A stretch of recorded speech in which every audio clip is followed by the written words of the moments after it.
ومن يكتمها فإنه آثم قلبه. وقال جل سبحانه وتعالى: محمد رسول الله والذين معه أشداء على الكفار رحماء بينهم. وقال رسول الله صلى الله عليه وسلم: من كتم شهادة إذا دعي إليها فإنه كان كمن شهد بالزور، أو كما قال عليه الصلاة والسلام. وقال رسول الله صلى الله عليه وسلم: لا تسبوا أصحابي. وقال عليه الصلاة والسلام: إذا ظهرت البدع والفتن وسبت أصحابي فليظهر العالم علما. وفي رواية: فقولوا لعنة الله على شركم، أو كما قال عليه الصلاة والسلام. صدق الله مولانا العظيم وصدق رسوله النبي الكريم، ونحن على ذلك لمن الشاهدين والشاكرين، والحمد لله رب العالمين. اللهم صل على سيدنا ومولانا محمد وعلى آل سيدنا ومولانا محمد كما تحب وترضى عدد ما تحب وترضى. يا رب صل وسلم دائما أبدا على حبيبك خير الخلق كلهم، هو الحبيب الذي ترجى شفاعته لكل هول من الأهوال مقتحم.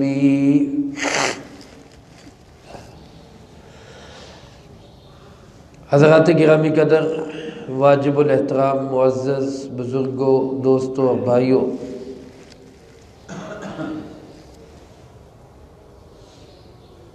آج فروری کی 2 تاریخ ہے اور اسلامی مہینے رجب کی آج 22 تاریخ ہے۔ 22 رجب المرجب خال المؤمنین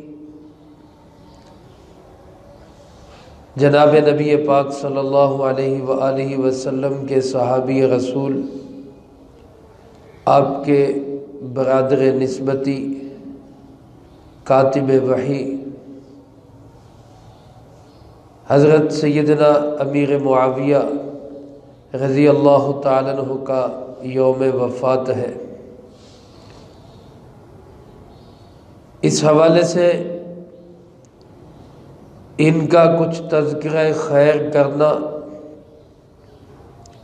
ضروری بھی سمجھتا ہوں، اپنی نجات کا ذریعہ اور سبب بھی سمجھتا ہوں۔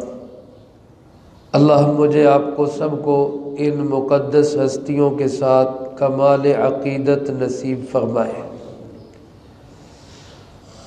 دوسری طرف ہمارے وطن عزیز ملک پاکستان میں انتخابات کی آمد ہے،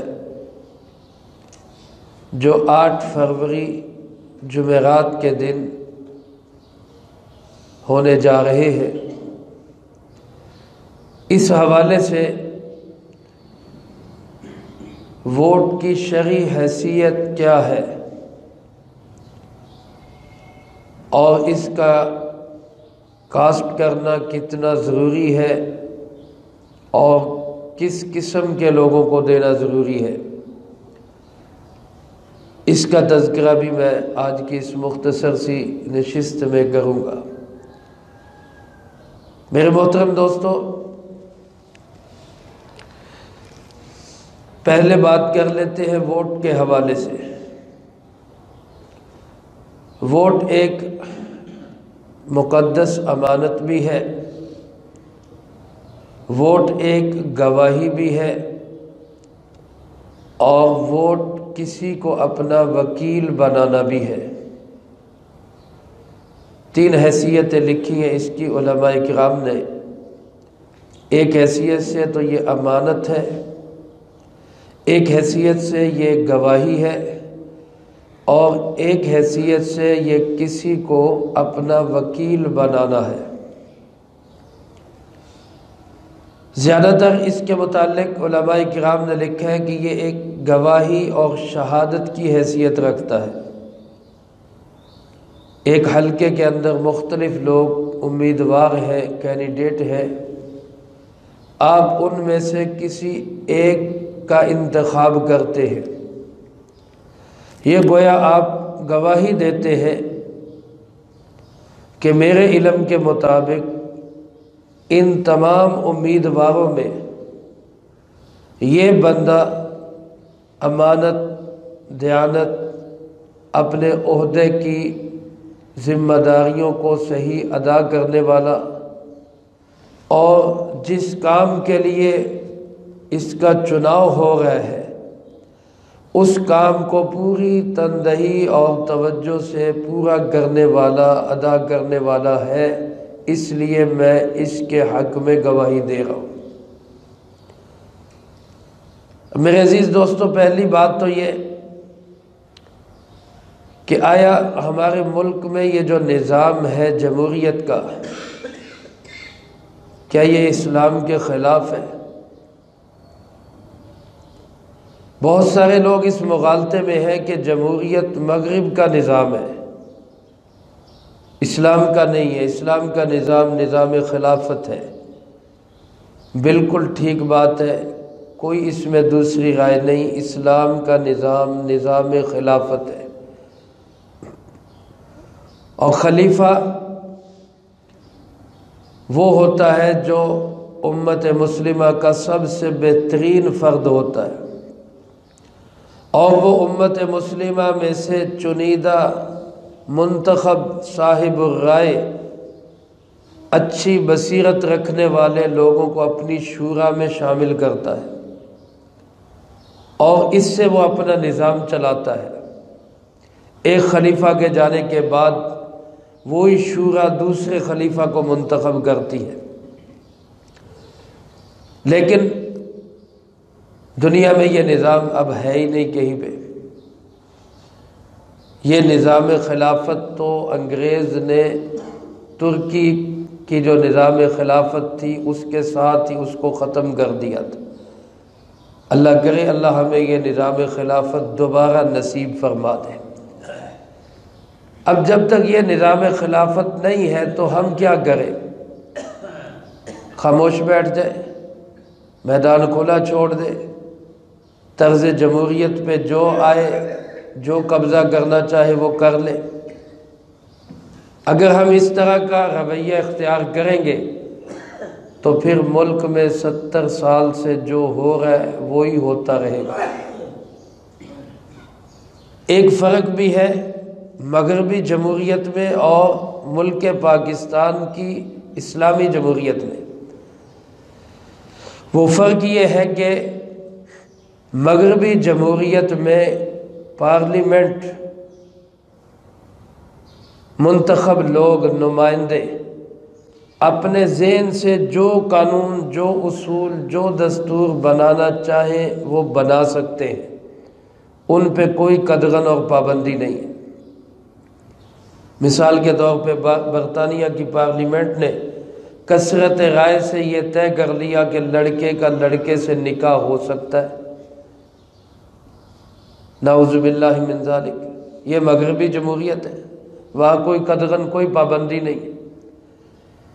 لیکن وطن عزیز ملک پاکستان میں جو جمہوریت ہے اس کے ساتھ یہ لفظ بھی ہے اسلامی جمہوریہ پاکستان،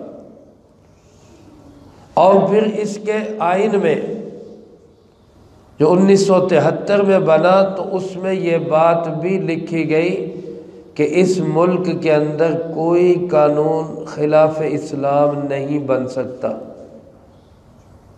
اب جب تک اس کو ختم نہیں کیا جاتا تب تک اس ملک کے اندر کوئی قانون سازی خلاف اسلام ہو ہی نہیں سکتی۔ اس لیے یہ فرق ہے اسلامی جمہوریت میں اور مغربی جمہوریت میں۔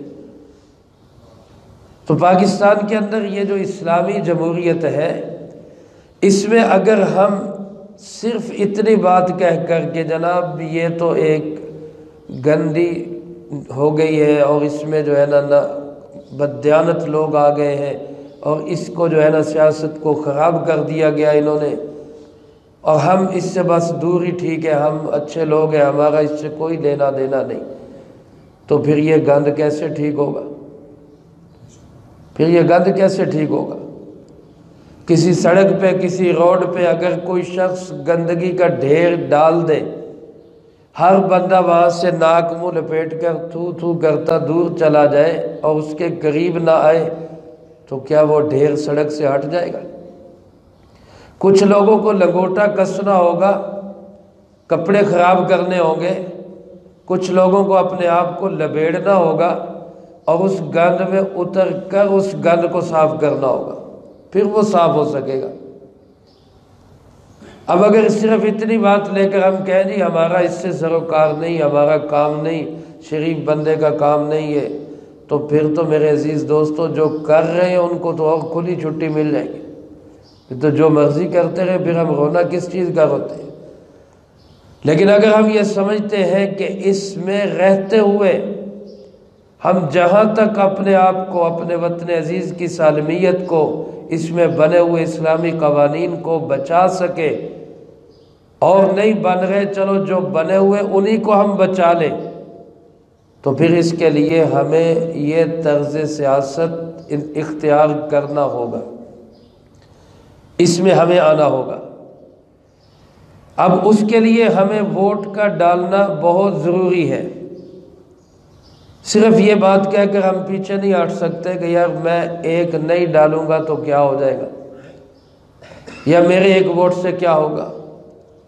قرآن کریم کی جو آیت مبارکہ میں نے آپ حضرات کے سامنے تلاوت کی اللہ کی توفیق سے، سورۃ البقرہ کی آیت نمبر 284 ہے۔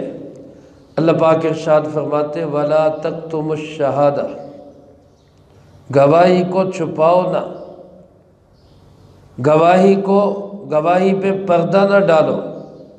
وَمَن يَكْتُمْهَا فَإِنَّهُ آثِمٌ قَلْبُهُ، وَمَن يَكْتُمْهَا فَإِنَّهُ آثِمٌ قَلْبُهُ، جو گواہی پہ پردہ ڈالے گا اس کا دل گناہگار ہوگا، اس کا دل صاف نہیں ہے، دل گناہگار ہے اس کا۔ دوسری حدیث مبارک آپ حضرات کے سامنے پڑھی میں نے، جناب محمد کریم صلی اللہ علیہ وآلہ وسلم کا فرمان ہے، معجم طبرانی حدیث کی کتاب ہے، میرے استاد محترم شیخ الاسلام حضرت مولانا مفتی محمد تقی عثمانی صاحب دامت فیوضہم نے اس حدیث مبارک کو نقل کیا ہے۔ فرمایا اذا دعی احدکم، جب تم میں سے کسی کو شہادت اور گواہی کے لیے بلایا جائے کہ بھئی آؤ آ کر گواہی دو، اور وہ شخص گواہی نہ دے، بلانے کے باوجود گواہی پہ پردہ ڈالے، تو آپ نے فرمایا کانا کمن شہید بالزور، وہ شخص ایسے ہے جیسے اس نے جھوٹی گواہی دے دی۔ یعنی گواہی پہ پردہ ڈالنے والا بھی ایسے ہی جیسے جھوٹی گواہی دے گا۔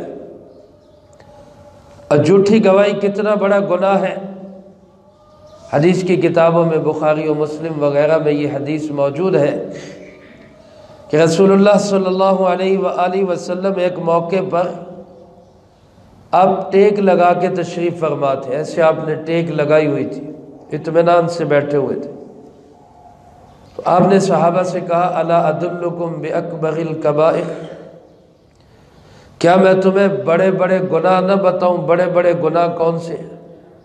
بڑے بڑے گناہ اکبر الکبائر۔ پھر آپ نے فرمایا شرک کرنا بڑا گناہ ہے، والدین کی نافرمانی کرنا بڑا گناہ ہے۔ یہ بڑے گناہ گنوا کر آخر میں آپ نے ٹیک چھوڑ دی اور 3 دفعہ فرمایا وشہادۃ الزور وشہادۃ الزور وشہادۃ الزور۔ صحابہ فرماتے کہ آپ بار بار اس لفظ کو دہرا رہے تھے اور مشقت اٹھا رہے تھے، ہم دل میں یہ سوچ رہے تھے کہ آپ خاموش ہو جائیں، ہمیں سمجھ آ گئی، آپ تکلیف نہ اٹھائیں۔ یعنی اس جملے کو آپ نے بار بار کیوں دہرایا؟ اس کی اہمیت کی وجہ سے کہ جھوٹی گواہی دینا، جھوٹی گواہی دینا، جھوٹی گواہی دینا یہ بھی بڑے بڑے گناہوں میں سے ایک بڑا گناہ ہے۔ اس لیے میرے عزیز دوستو، جس طرح جھوٹی گواہی دینا بڑا گناہ ہے، اسی طرح سچی گواہی کو چھپانا بھی بڑا گناہ ہے۔ جو صحیح اور سچی گواہی ہے اس پہ پردہ ڈالنا یہ بھی بڑا گناہ ہے۔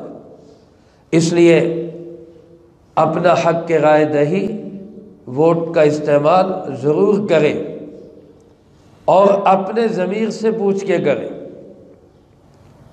ایسے شخص کو جو آپ کی نگاہ میں دیانتدار ہو، امانت دار ہو، عہدے کا خیال رکھنے والا ہو، دین کے کام میں بگاڑ پیدا کرنے والا، فساد پیدا کرنے والا نہ ہو، جو ملکی مفادات کو سامنے رکھے، ایسے دیانتدار امانتدار شخص کو آپ اپنے ضمیر کے مطابق اس کے حق میں ووٹ پول کریں۔ دیکھیں میرے بھائیوں، جب ہم ووٹ کاسٹ کرنے جاتے ہیں وہاں پہ ہم بالکل الگ تھلگ ہوتے ہیں، ہمارے پاس کوئی نہیں ہوتا۔ اب حضرات نے ووٹ کاسٹ کیا ہوگا، آپ کو پتہ ہوگا، آپ ووٹ کی پرچی لے کر الگ ایک کونے میں چلے جاتے ہیں جہاں کوئی آپ کے پاس نہیں ہوتا، تنہا ہوتے ہیں۔ اس کے بعد ایک مقام اور آنے والا ہے جہاں میں نے آپ نے تنہا ہونا ہے، اور وہ مقام کون سا ہے؟ وہ قبر کا مقام ہے۔ قبر میں ہم نے تنہا ہونا ہے۔ ووٹ کی پرچی پر مہر لگانے سے پہلے اپنی قبر کو یاد رکھنا، یہاں میں اس پہ مہر لگاؤں جو عمل، جو میرا کام میری قبر میں آ سکے، میری قبر میں کام آ سکے۔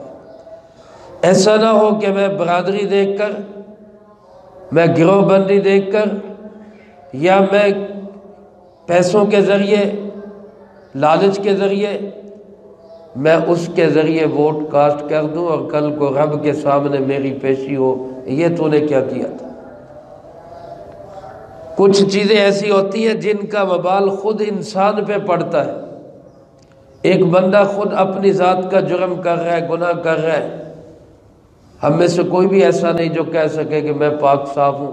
اللہ پاک ہم سب کو معاف فرمائے، لیکن انفرادی گناہوں کا وبال خود انسان پہ ہی پڑتا ہے، کسی دوسرے پہ نہیں پڑتا۔ لیکن کچھ گناہ، کچھ غلطیاں ایسی ہوتی ہیں کہ ان کا وبال اور ان کا اثر پوری قوم پہ پڑتا ہے۔ ووٹ کا نہ دینا یا غلط ووٹ کاسٹ کرنا یہ ایسا گناہ ہے جس کا اثر ایک بندے پہ نہیں پڑے گا بلکہ پوری قوم پہ پڑے گا۔ اس نے کہا نا، لمحوں نے خطا کی ہے، صدیوں نے سزا پائی ہے۔ یہ لمحوں کی خطا ہوتی ہے جو صدیاں بھگتنا پڑتا ہے۔ تو اگر دل میں یہ خیال آئے کہ یار میں ایک نہیں ڈالوں گا تو اس سے کیا فرق پڑ جائے گا، اس سے کیا ہوگا، تو کسی نے بڑی اچھی مثال دی کہ ایک علاقے میں دودھ کی قلت ہو گئی، لوگوں کو دودھ نہیں مل رہا تھا۔ وہاں کے بادشاہ نے یہ ایک تالاب بنوایا، بہت بڑا تالاب بنوا کر اس نے اعلان کیا کہ رات کو ہر بندہ ایک ایک پیالہ دودھ صرف اس میں لا کے ڈالے، تاکہ یہ دودھ ہم جن لوگوں کو دودھ نہیں پہنچ رہا ان تک پہنچا سکے۔ ایک پیالہ کوئی مشکل نہیں، صرف ایک پیالہ دودھ ہر بندہ اس تالاب میں رات کے اندھیرے میں آ کے ڈال دے۔ ایک بندے نے گھر بیٹھے نے اس نے سوچا کہ اتنے لوگ، سینکڑوں لوگ دودھ ڈالیں گے، اگر میں اس میں ایک پیالہ پانی کا ڈال دوں تو کسی کو کیا پتہ چلے گا، رات کا اندھیرا ہے، دودھ میں پانی ایک پیالہ وہ دودھ ہی بن جائے گا، کسی کو پتہ بھی نہیں چلنا۔ صبح جب وہ تالاب پہ آئے دیکھنے کے لیے تو کیا دیکھتے ہیں کہ پورا تالاب پانی سے بھرا ہوا ہے۔ کیوں؟ جو اس ایک بندے نے سوچا کہ میرے ایک پانی کے پیالے سے کیا فرق پڑے گا، وہی سب نے سوچ لیا کہ ایک پیالے پانی سے کیا فرق پڑے گا، سارا تالاب ہی پانی کا بھر گیا۔ تو ایک ووٹ، ایک چیز، ایک پرچی، یہ میرے عزیز دوستو بہت اہمیت رکھتی ہے، بہت اہمیت رکھتی ہے۔ حدیث پاک میں آتا ہے نا، ایک آدمی کا قیامت کے دن نامہ اعمال تل رہا ہوگا، اس کا گناہوں والا پلڑا جھکا ہوا ہوگا، نیکیوں والا پلڑا ایسے ہوا میں ہوگا، یعنی نیکیاں تھوڑی ہیں، گناہ زیادہ ہے۔ اللہ کی شان، وہ اللہ کے محبوب صلی اللہ علیہ وآلہ وسلم سے اس کی ملاقات ہوگی، آپ اس کو ایک پرچی دیں گے اور فرمائیں گے جاؤ یہ پرچی جا کے نیکیوں والے پلڑے میں رکھ دو۔ وہ کہے گا اتنے بڑے گناہ، تکڑی جھکی پڑی ہے، ترازو جھکا ہوا ہے، ایک پرچی وہاں کیا کرے گی؟ آپ نے فرمایا جاؤ تلواؤ تو صحیح جا کے۔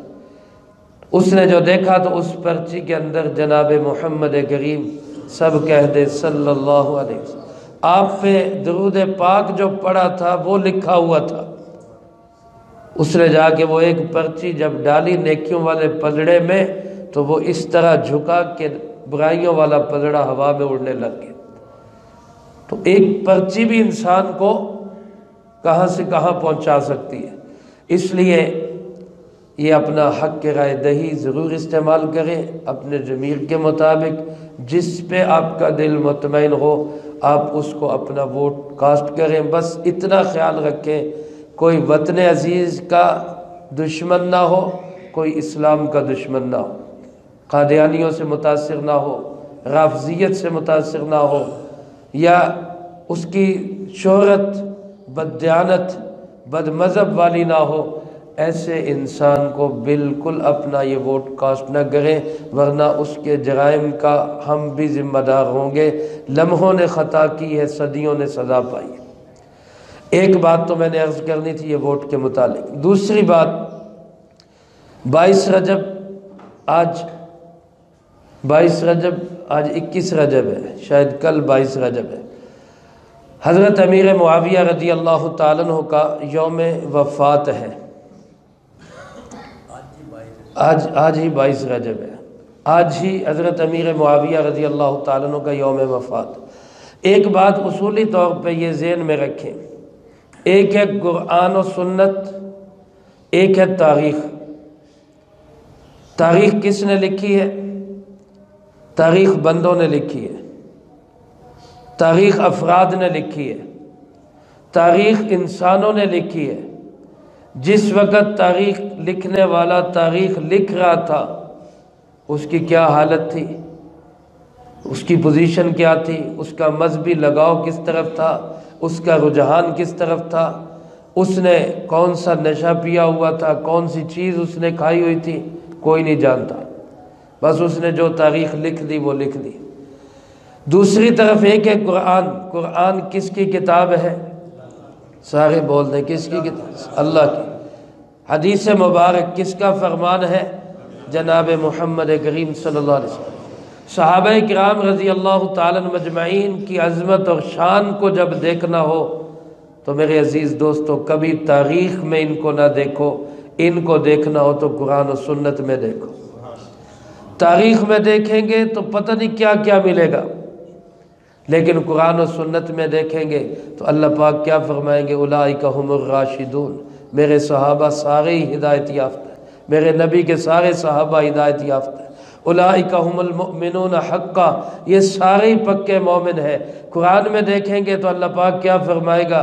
والسابقون الاولون من المہاجرین والانصار والذین اتبعوهم بإحسان رضی اللہ عنہم ورضوا عنہ۔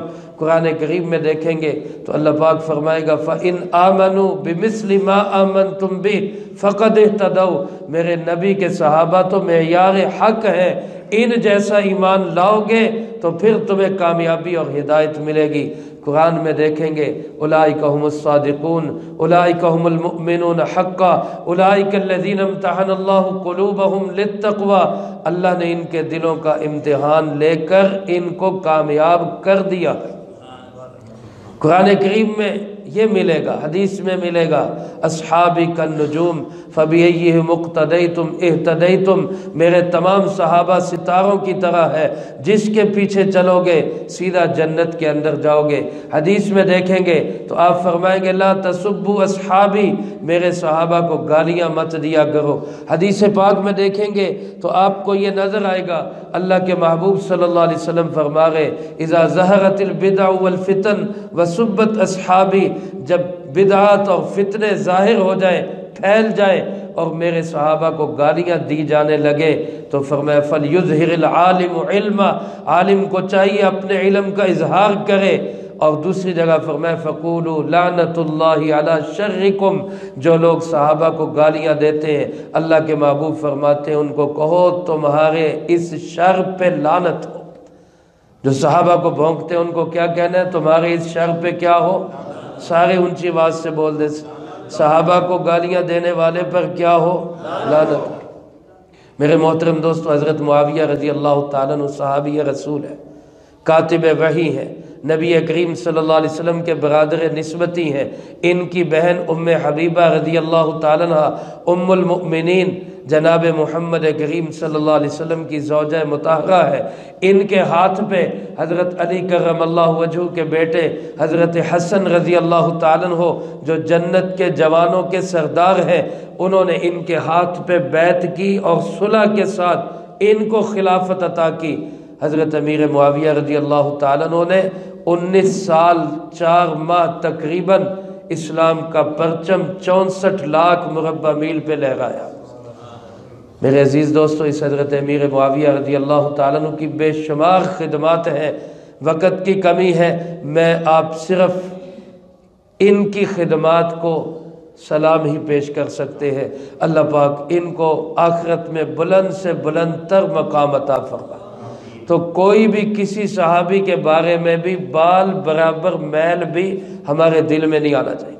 کبھی آپ کسی جگہ دیکھیں نا، کوئی بندہ بیٹھا، آج کل مذہبی سکالر بیٹھ جاتے ہیں، ٹی وی پر بیٹھے ہیں، استنجا کرنے کا پتہ نہیں اور بات کرتے صحابہ میں اختلاف کیوں ہوا تھا، بس تسی مامے لگ دیں، دو بھائیوں میں اختلاف ہو جاتا ہے، وہاں پہ رہنے والے کچھ لوگ ایسے ہوتے ہیں جو یہ کردار ادا کرتے ہیں کہ بھائیوں کے اختلاف کو کم کریں، بھائیوں کی لڑائی کو کم کریں، جلتی پہ تیل نہ ڈالیں۔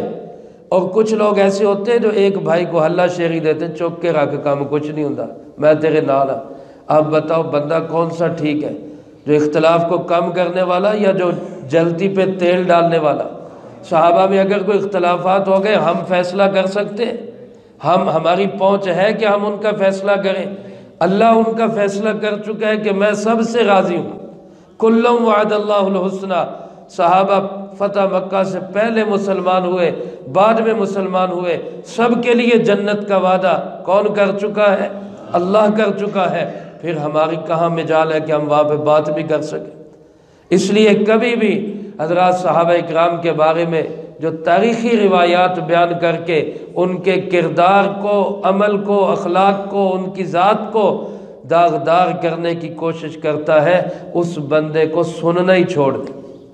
وہ بندہ اپنا بھی ایمان کا بیڑا غرق کرتا ہے، سننے والوں کے ایمان کا بھی بیڑا غرق کرتا ہے۔ تو صحابہ کو کس معیار پہ تولنا ہے؟ قرآن کے معیار۔ صحابہ کو کس معیار پہ تولنا ہے؟ حدیث کے معیار پہ۔ صحابہ کو کس معیار پہ تولنا ہے؟ امام ربانی مجدد الفسانی رحمۃ اللہ علیہ نے اپنے مکتوبات میں لکھا ہے کہ کسی نے حضرت مالک ابن دینار سے یا عبداللہ ابن مبارک سے رحمہ اللہ ان سے پوچھا کہ حضرت امیر معاویہ رضی اللہ تعالیٰ عنہ اور حضرت عمر بن عبدالعزیز رحمۃ اللہ علیہ، ان دونوں میں سے آپ کے نزدیک کون بہتر ہے؟ حضرت امیر معاویہ صحابی رسول ہے، عمر بن عبدالعزیز صحابی نہیں تابعی ہیں، لیکن ان کی خلافت علی منہاج خلفاء الراشدین بہترین خلافت تھی۔ تو اس نے کہا ان دونوں میں سے آپ کے نزدیک کون بہتر ہے؟ تو کمال جواب عطا فرمایا حضرت امیر معاویہ رضی اللہ تعالیٰ عنہ نے حضور نبی کریم صلی اللہ علیہ وسلم کے ساتھ مل کر آپ کی معیت میں اللہ کے راستے میں جو جہاد کیا ہے، اس جہاد کے دوران ان کے گھوڑے کی ناک میں جو مٹی گئی ہے، عمر بن عبدالعزیز تو اس مٹی کا بھی مقابلہ نہیں کر سکتا۔ صحابی کا مقام اتنا بڑا۔ تو تو لہٰذا صحابہ کو اس جگہ پہ نہ تولا کریں۔ ایک سونا تولنے کا ترازو ہوتا ہے، ایک ریت اور بجری تولنے کا ترازو ہوتا ہے۔ کیا کوئی عقل مند کہہ سکتا ہے کہ ریت اور بجری جا کے سونار سے تولا لو؟ اس کا ترازو ہی الگ ہے، اس کا ترازو ہی الگ ہے، اس پہ وہ تول ہی نہیں سکتا۔ صحابہ کو اللہ نے اتنا بڑا مقام دیا ہے کہ تم تاریخ کے ترازو پہ تولنے کی کوشش کرتے ہو، تاریخ تو بہت نیچے رہ جاتی ہے۔ صحابہ کی شان اور عظمت تو اللہ قرآن میں بتاتا ہے، اللہ کے محبوب حدیث میں بتاتے ہیں۔ تو میں آپ تمام صحابہ سے پیار کریں گے انشاءاللہ۔ لوگ کچھ آپس میں ان کے اختلافات، حضرت امیر معاویہ، حضرت علی، یاد رکھیں اہل بیت ہمارے سر کے تاج ہیں، صحابہ اکرام ہمارے سر کا تاج ہے۔ اگر ایک آنکھ کی نور اہل بیت عظام ہے تو دوسرے آنکھ کا نور صحابہ اکرام رضی اللہ تعالیٰ مجمعین ہے۔ ہم ان میں آپس میں اختلافات کو ہوا دے کر بلتی پہ تیل نہیں ڈالتے، بلکہ ہم کہتے ہیں دونوں ہمارے لیے مقدس ہیں، ان کی محبت ہمیں انشاءاللہ جنت میں لے کے جائے گی۔ ہمیں صحابہ سے بھی محبت ہے، اہل بیت سے بھی محبت ہے، علی بھی ہمارے ہیں، معاویہ بھی ہمارے ہیں، حسین بھی ہمارے ہیں، اور بنو امیہ بھی ہمارے ہیں۔ ہم حضرت حسین رضی اللہ تعالیٰ عنہ کو حق پہ سمجھتے ہیں، یزید کو غلط سمجھتے ہیں۔ یزید باطل پہ تھا، یزید پلید تھا، یزید غلط کردار کا تھا، لیکن کسی غلط بندے کی وجہ سے اس کے باپ کو تو غلط نہیں کہا جا سکتا۔ حضرت معاویہ کا بیٹا تھا، یہ تو نہیں کہ اس کی وجہ سے ہم باپ کو گالیاں دینے لگ جائیں، نعوذ باللہ من ذالک۔ اگر ایسا ہے تو پھر حضرت نوح علیہ السلام کا بیٹا جو کافروں کا ساتھی بنا تھا، اس کے متعلق پھر کیا کہیں گے؟ باپ کا تو کوئی قصور نہیں ہوتا، اگر بیٹا غلط ہے تو باپ کیا کرے وہاں پر؟ اس لیے میرے عزیز دوستو، تمام صحابہ سے ہمیں عقیدت اور محبت رکھنی چاہیے۔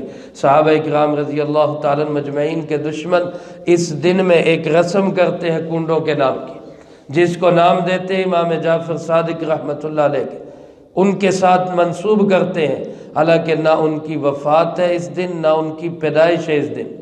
ہو بھی صحیح تو یہ اسلام میں نہیں ہے، لیکن ہے بھی نہیں، تو اس دن کو صرف خوشی منانے کے لیے یہ جو ہے نا وہ کنڈے کیے جاتے ہیں۔ لہٰذا ہم کسی صحابی کی دشمنی مول نہ لیں، ایسا نہ ہو پل صراط پہ پہنچے اللہ کے محبوب ہمارا گریبان پکڑ لے، تم میرے ساتھیوں کے دشمن تھے، دشمنوں کے ساتھی تھے، لہٰذا تم جاؤ یہاں سے۔